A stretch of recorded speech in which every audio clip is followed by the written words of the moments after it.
आप देख रहे हैं प्राइम टीवी, सच साहस सरोकार। अयोध्या से बड़ी खबर सामने आ रही है, जहां पर अयोध्या विकास प्राधिकरण का हाई अलर्ट।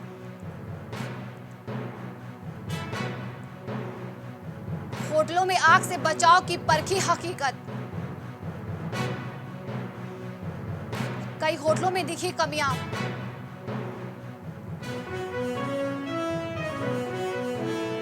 अयोध्या विकास प्राधिकरण ने दी चेतावनी। सभी होटल संचालकों से मांगे गए नक्शे। अयोध्या से बड़ी खबर सामने आ रही है। अयोध्या विकास प्राधिकरण का हाई अलर्ट। होटलों में आग से बचाव की परखी हकीकत। कई होटलों में दिखी कमियां।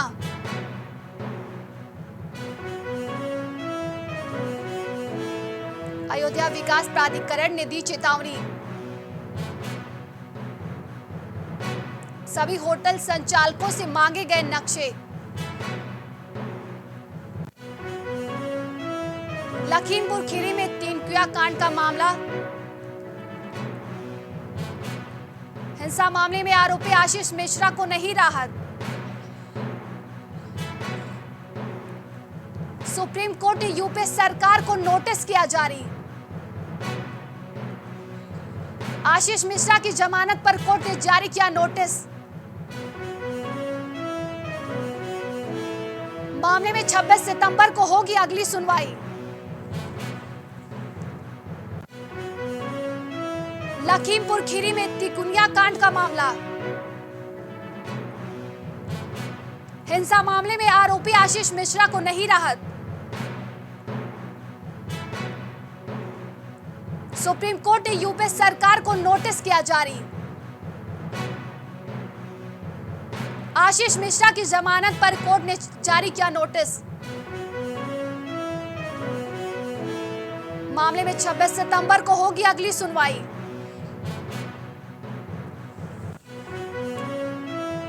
बुलंदशहर से बड़ी खबर सामने आ रही है इस वक्त की। एकाएक फायरिंग से मचा हड़कंप।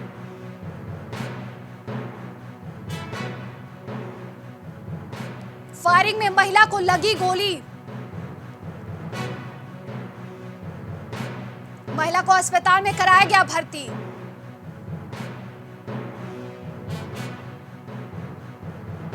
महिला की हालत में नहीं है सुधार। पुलिस कर रही घटना की जांच।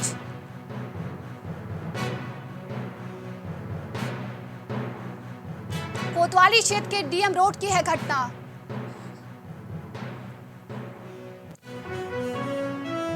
देवरिया से बड़ी खबर सामने आ रही है, जहां रेलवे स्टेशन पर लावारिस मिले 520 कछुआ। पुलिस घटना की जांच में जुटी।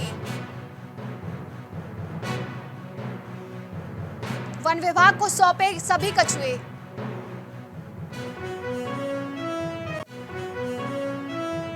देवरिया से बड़ी खबर सामने आ रही है इस वक्त की।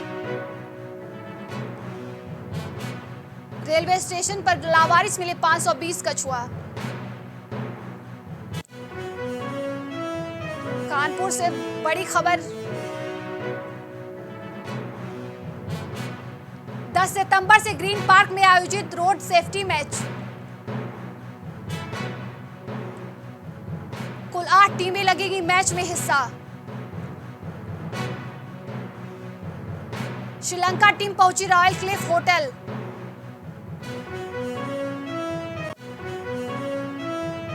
कानपुर से इस वक्त की बड़ी खबर सामने आ रही है। 10 सितंबर से ग्रीन पार्क में आयोजित रोड सेफ्टी मैच। कुल 8 टीमें लेंगी मैच में हिस्सा। और इसी में हमारे संवाददाता अनिल हमारे साथ जुड़ रहे हैं। अलिन 10 सितंबर से कानपुर में रोड सेफ्टी मैच आयोजित होने जा रहा है, क्या कुछ जानकारी और सामने आ रही है? जी मैं बता दूं कि 10 सितंबर से कानपुर में अंतर्राष्ट्रीय रोड सेफ्टी मैच चालू होगा, जिसमें लगभग 8 टीमें शामिल हो रही हैं। शहर के कुल खिलाड़ियों के लिए शहर में कुल 200 कमरे बुक कर दिए गए हैं और श्रीलंका की टीम आज होटल रॉयल क्लिफ में पहुंच चुकी है और कल होटल लैंडमार्क में टीम इंडिया आने वाली है और मैच को लेकर लोगों में काफी उत्साह भी है। और क्या कुछ प्रशासन की तरफ से तैयारी की गई है इसको लेकर? जी, प्रशासन ने ग्रीन कॉरिडोर बनाया है, जिससे जो भी टीमें हैं जो होटल से ग्रीन पार्क के लिए जाएंगी, जिसके लिए एक और ग्रीन कॉरिडोर बनाया गया है, जिससे ही सारे प्लेयर्स ग्रीन पार्क में मैच देखने जा सकेंगे और जो भी टीमें लखनऊ एयरपोर्ट पे आएंगी वहां से भी ग्रीन रोड बनाया गया है, जिसके तहत जितनी भी टीमें हैं उनको पूरी सुरक्षा के साथ में रखते हुए उनको कानपुर तक पहुंचाया जाएगा होटलों के बाद से उनको जो भी ग्रीन पार्क के लिए प्लेयर्स जाएंगे उनके लिए भी रोड सेफ्टी के लिए व्यवस्था की गई है। बहुत बहुत धन्यवाद आपका अनिल। हमीरपुर से इस वक्त की बड़ी खबर सामने आ रही है, जहां पर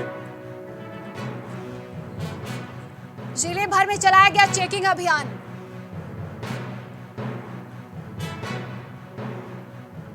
पुलिस ने बनाई 6 टीमें, सभी होटलों की हुई चेकिंग।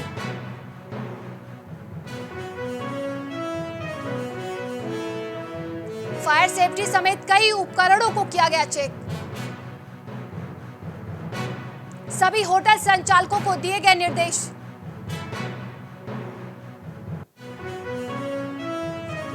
बिना मानक के चलने वाले होटल होंगे सीज। हमीरपुर से इस वक्त की बड़ी खबर सामने आ रही है। जिले भर में चलाया गया चेकिंग अभियान।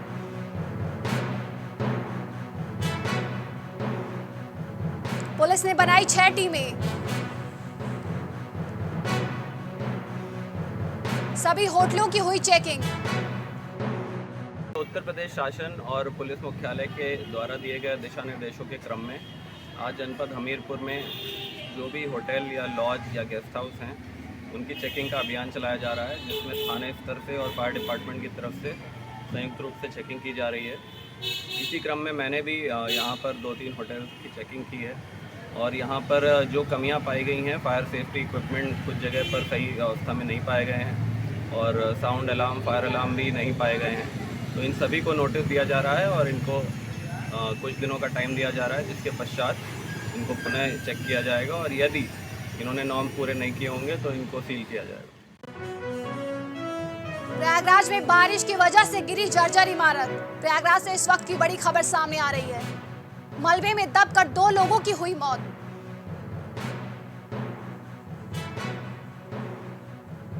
हादसे में कई लोग हुए घायल। सभी घायलों को कराया गया अस्पताल में भर्ती।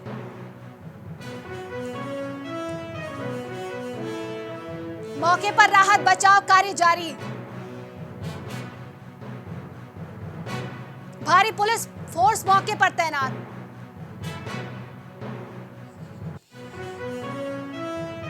सीएम योगी ने ट्वीट कर जताया दुख। मुठ्ठीगंज थाना क्षेत्र के हटिया इलाके का पूरा मामला, इसी में हमारे साथ हमारे संवाददाता पवन जुड़ रहे हैं। पवन, प्रयागराज में बारिश की वजह से जर्जर इमारत गिर गई है, जिसकी वजह से 2 लोगों की मौत भी हो चुकी है, और क्या कुछ सामने आ रहा है? जी नंदिनी, ये पूरा मामला संगम नगरी प्रयागराज का है, जहां पर उस समय हड़कंप मच गया जब मुठ्ठीगंज थाना क्षेत्र के हटिया में हल्की बारिश के दौरान कई लोग बारिश में भीगने के लिए जर्जर मकान के बारजा के नीचे खड़े हो गए थे। उसी दौरान बारजा ढह गया, जिसमें 14 लोग दब गए। जब तक राहत बचाव कार्य शुरू किया जाता तब तक 4 लोगों की सांसें थम चुकी थी। मौके पर जिले के आला अधिकारी पहुंचे तो मलबे के नीचे दबे लोगों को निकाला गया। मृतकों में 3 लोगों की पुष्टि हुई है, जबकि एक व्यक्ति का पता नहीं चल पाया है। इस पूरे मामले पर सूबे के मुखिया योगी आदित्यनाथ ने गहरा दुख व्यक्त किया है तथा जिले के आला अधिकारियों को घायलों को समुचित इलाज के लिए निर्देशित किया है। जी नंदिनी, बहुत बहुत धन्यवाद आपका पवन, जानकारी देने के लिए।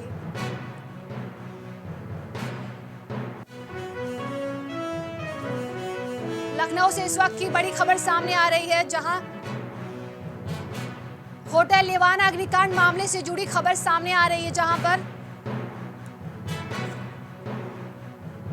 तीनों आरोपियों को भेजा गया न्यायिक हिरासत में। 14 दिन के न्यायिक हिरासत में भेजा गया जेल। लेवाना होटल के अग्निकांड में 14 दिन की न्यायिक हिरासत में भेजा गया है जेल। होटल मालिक रोहित और राहुल अग्रवाल को जेल भेजा गया। जीएम सागर श्रीवास्तव को न्यायिक हिरासत में भेजा।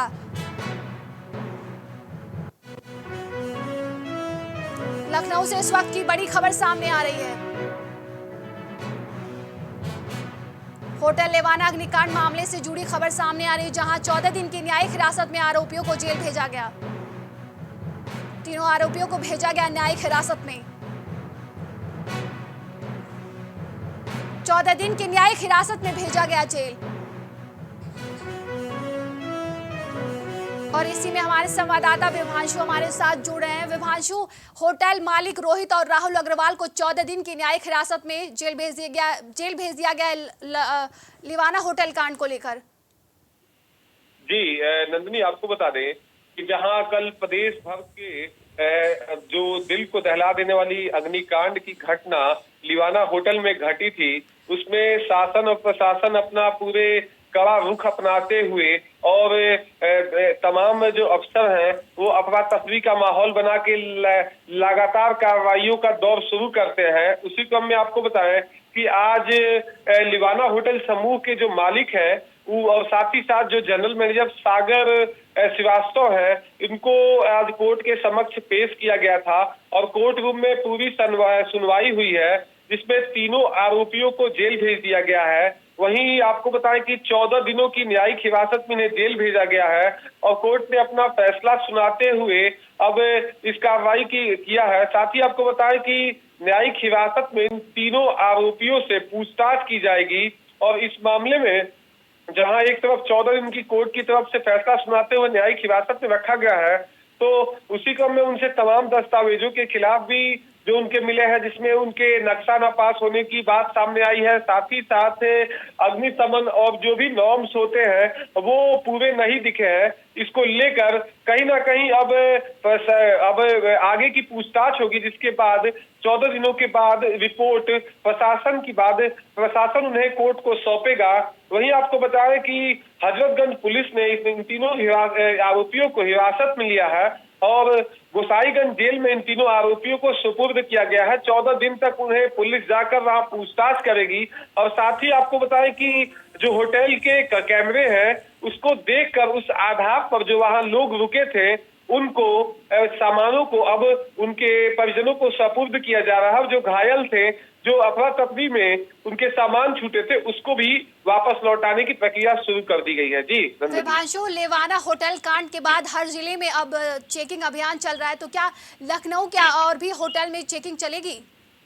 जी नंदिनी, आपको बताएं कि कल मुख्यमंत्री ने इस पे कड़ा रुख दिखाते हुए 3 दिनों का विशेष अभियान चलाने का बात कहा है और इस पे साफ तौर से जो भी प्रतिष्ठान अग्निशमन और जो भी नॉर्म्स होते हैं सरकार की तरफ से, अगर उनके विपरीत मिलते हैं तो उनपे कार्रवाई होगी, गाज गिरेगी।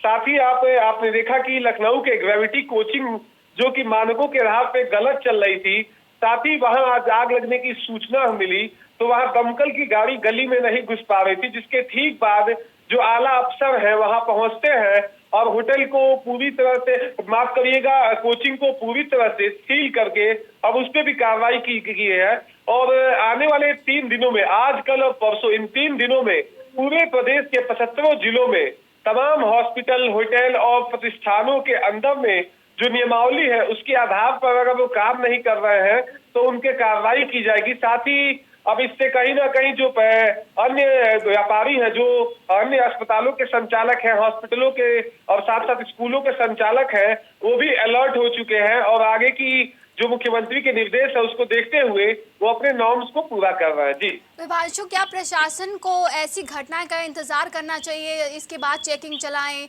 या इसके पहले ये काम कर लेना चाहिए था?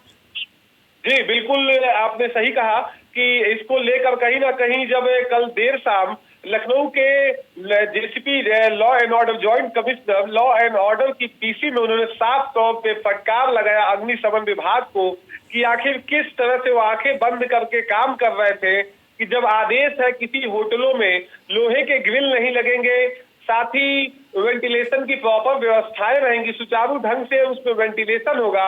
और जो लिवाना स्वीट्स होटल था उसमें साफ तौर पे आपने तस्वीरों में देखा और कवरेज के दौरान कल प्राइम टीवी ने एक्सक्लूसिव दिखाया कि कैसे होटल के खिड़कियों पर लोहे के खिड़की लगाए गए थे, रॉड लगाए गए थे, जिससे रेस्क्यू में जो अग्निशमन विभाग के जाबाज अफसर थे उनके तमाम कोशिशों के बाद कल उन्होंने दर्जनों लोगों को बचाया और बड़ी मुश्किल का सामना करना पड़ा। तो कहीं ना कहीं अब अग्निशमन विभाग को लखनऊ के सीपी ने कल खरी खोटी सुनाई, जिसको लेकर अब अग्निशमन विभाग भी अलर्ट हो चुका है और इस मामले की जांच जो अग्निशमन विभाग के फायर सेफ्टी डीजी है आशीष कुल्हारी, उनकी तरफ से तमाम निर्देश जारी किए जा रहे हैं। और कहीं ना कहीं इसमें अग्निशमन विभाग की भी चूक थी कि ऐसे प्रतिष्ठान जो कि राजधानी लखनऊ यानी कि उत्तर प्रदेश के दिल के अंदर में जो हजरतगंज दिल कहा जाता है उसके अंदर में ऐसे होटल संचालित हो रहे थे जिसमें ना ही फायर सेफ्टी था ना ही नक्शा पास था। तो कहीं ना कहीं एलडीए और इसमें जो एलडीए के कर्मचारी अधिकारी इसमें मिले हुए थे, जिसका अभी मामला साफ नहीं हो पाया है। अभी उपाध्यक्ष एलडीए के इंद्रमणि त्रिपाठी की तरफ से जो दोषी है उनकी तरफ से टीम गठित करके पूरी जांच की जा रही है कि आखिर इतने दिनों से किस किस तरह पे ये होटल चल रहे थे। तो अब देखने वाली बात ये होगी कि टीम की रिपोर्ट जो आती है उसमें क्या कहा जाता है। वहीं अगर बात की जाए तो सीपी की फटकार के बाद अग्निशमन विभाग भी अलर्ट मोड में आ चुका है। जी रंजन, तमाम जानकारी के लिए बहुत बहुत धन्यवाद आपका विभांशु।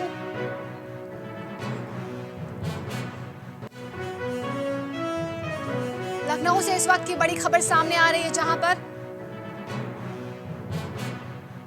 ग्रेविटी कोचिंग में लगी आग।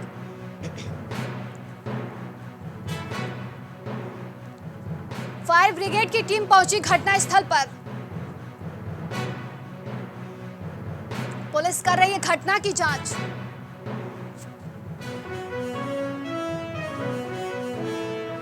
हजरतगंज स्थित कोचिंग का है मामला।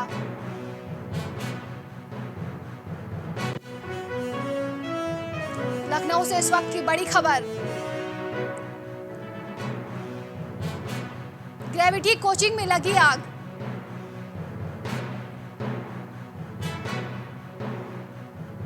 फायर ब्रिगेड की टीम पहुंची घटनास्थल पर और इसी में हमारे संवाददाता विभांशु जुड़ेंगे। विभांशु, अभी कल लिवाना होटल कांड के बाद हजरतगंज में ही अब ग्रेविटी कोचिंग पर आग लग गई है।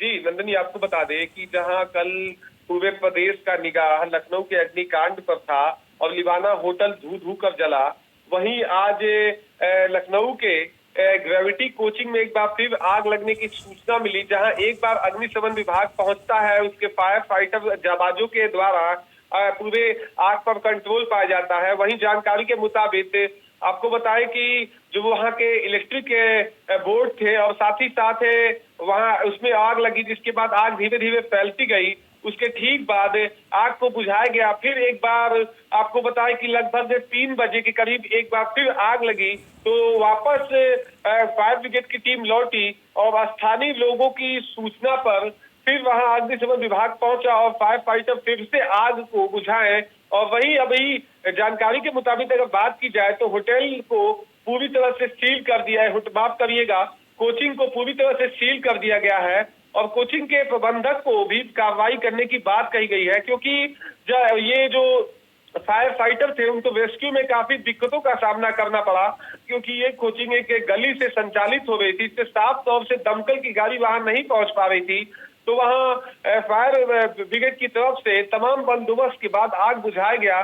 और कहीं ना कहीं देखा जाए तो ये भी एक अग्निकांड को दावत दे रहा था, मगर जो आसपास के लोग थे और अग्निशमन विभाग की सक्रियता की वजह से एक बड़ा हादसा होते होते टला है। और अब जो ग्रेविटी कोचिंग के संचालक हैं उनके ऊपर भी कार्रवाई करने की बात कही जा रही है। अब देखने वाली बात ये होगी कि जहां कल लखनऊ में अग्निकांड लिवाना के बाद अब दूसरा अग्निकांड हुआ है, जिसपे फायर फाइटर के तमाम अथक प्रयासों के बाद पूरी तरह से काबू पा लिया गया और कोई तरह की हताहत से किसी को नुकसान नहीं पहुंचा है। अब जो कोचिंग है उस पर कार्रवाई हो रही है और जल्द ही जो ऐसे कोचिंग है उस पर भी गाज गिरने वाली है, ऐसा अधिकारियों का कहना है। जी जानकारी के लिए बहुत बहुत धन्यवाद आपका विभांशु।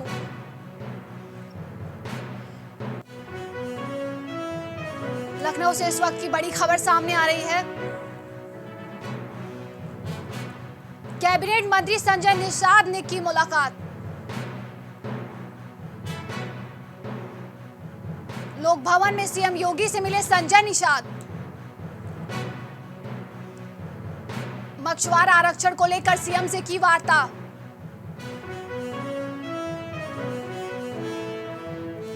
हाईकोर्ट की आरक्षण अधिसूचना रद्द कराने पर की चर्चा। लखनऊ से इस वक्त की बड़ी खबर आ रही है। सीएम से मिले संजय निषाद। कैबिनेट मंत्री संजय निषाद ने की मुलाकात सीएम से। लोक भवन में सीएम योगी से मिले संजय निषाद। और अधिक जानकारी के लिए हमारे संवाददाता विभांशु जुड़ रहे हैं। विभांशु, संजय निषाद सीएम योगी से मुलाकात किए हैं और क्या कुछ सामने आ रहा है इसको लेकर? जी नंदनी, आपको बता दें कि उत्तर प्रदेश के मत्स्य विभाग के मंत्री संजय निषाद और निषाद पार्टी के संस्थापक आज सूबे के मुख्यमंत्री योगी आदित्यनाथ से मुलाकात किए हैं, जिसमें उन्होंने जो विधानसभा चुनाव के दौरान तमाम आरक्षण को लेकर उन्होंने वादे किए थे और साथ ही साथ मछुआरा आरक्षण को लेकर उन्होंने तमाम बयान दिए थे, उसी क्रम में अब मुख्यमंत्री से मिलकर और मछुआरा समाज यानी कि निषाद समाज की आरक्षण को लेकर चर्चा की और तमाम समस्याओं को दूर करने का उन्होंने आग्रह किया। मुख्यमंत्री की तरफ से कहा गया कि जल्द ही निर्देश करके और आपकी समस्याओं को दूर किया जाएगा। अब देखने वाली बात ये होगी कि जहां आपके 19 सितंबर से विधानसभा का मानसून सत्र शुरू हो रहा है, तो क्या विधानसभा के अंदर में जो निषाद पार्टी के मुखिया हैं और उत्तर प्रदेश के मत्स्य मंत्री संजय निषाद हैं, क्या इन मुद्दों को उठाते हैं? और जो सदन में के अंदर में तमाम 403 विधायक हैं, क्या उनकी तरफ से किस तरह का इस पर रवैया रहता है इस विचार पर? और तमाम प्रस्ताव इस बार माना जा रहा है कि मानसून सत्र में पारित होंगे। इससे ठीक पहले मुख्यमंत्री से निषाद समाज के नेता संजय निषाद से मिलना कहीं ना कहीं जो मछुआरा समाज निषाद समाज का आरक्षण है उसमें एक नई पहल जोड़ने का क्रम है। अब देखने वाली बात ये होगी कि जहां संजय निषाद लगातार मछुआरा समाज के आरक्षण की कवायद करते हुए नजर आते हैं, क्या मुख्यमंत्री की तरफ से क्या रुख होता है वो आने वाले दिनों में सामने होगा। जी बहुत बहुत धन्यवाद विभांशु आपका जानकारी देने के लिए। कन्नौज में पुरानी रंजिश को लेकर दो पक्षों में हुई झड़प। 2 लोगों की हो गई मौत।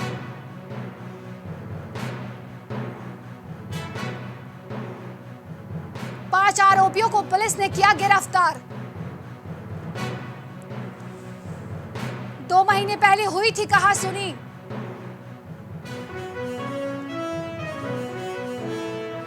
पुलिस कर रही है घटना की जांच। बरौआ सबलपुर का है मामला।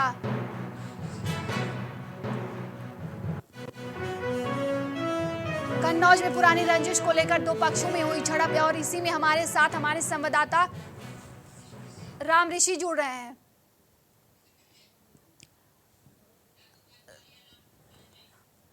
राम ऋषि जी, क्या कुछ सामने आ रहा है? 2 पक्षों में झड़प हो गई है। जी बिल्कुल, आपको बता दें ये पूरा मामला 2 तारीख को है। सुबह 6 बजे जो है हमलावर आते हैं, एक परिवार के ऊपर हमला करते हैं जिसमें 5 लोग गंभीर रूप से घायल हो जाते हैं। उसके बाद जो है 2 लोगों की उपचार के दौरान मौत हो जाती है। उसके बाद 100 गांव में लाया जाता है और पूरे गांव में मातम सा पसर जाता है। पीएसी बल तैनात है और पुलिस ने जो है इस पूरे मामले में 5 लोगों को गिरफ्तार कर लिया है, जिसमें 3 महिलाएं हैं और 2 पुरुष हैं। फिलहाल जो है अन्य जो आरोपी हैं, आरोपी 13 बनाए गए हैं, उनकी गिरफ्तारी के लिए जगह जगह पुलिस दबिश दे रही है। पुलिस का दावा है कि जल्द ही जो अन्य आरोपी हैं वो भी गिरफ्तार कर लिए जाएंगे। राम ऋषि जी, क्या सामने आ रहा है कि 2 महीने पहले हुई थी इस कहासुनी को लेकर और अब ये सामने आ रहा है? जी बिल्कुल, आपको बता दें 2 महीने पहले विवाद बकरी को लेकर हुआ था। उसमें जो है, जो आज मृतक पक्ष है वो आरोपी पक्ष बनाया गया था। इन्हीं की बकरी चली गई थी और आपस में जो परिवार था, दूसरा परिवार, उनके साथ जो है मारपीट हुई थी। पुलिस ने जो है कार्रवाई उस समय भी की थी। बहुत बहुत धन्यवाद आपका। फरीदाबाद से बड़ी खबर सामने आ रही है। पुलिस को मिली बड़ी सफलता।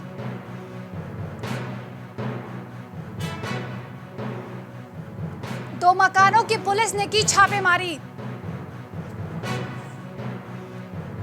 छापेमारी के दौरान बम और पटाखे हुए बरामद।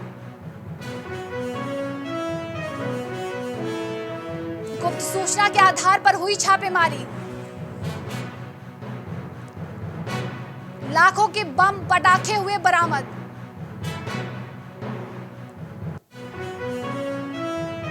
पुलिस मामले की जांच में जुट गई है।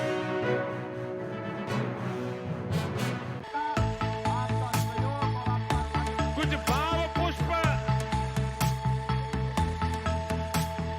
आप देख रहे हैं प्राइम टीवी, सच साहस सरोकार।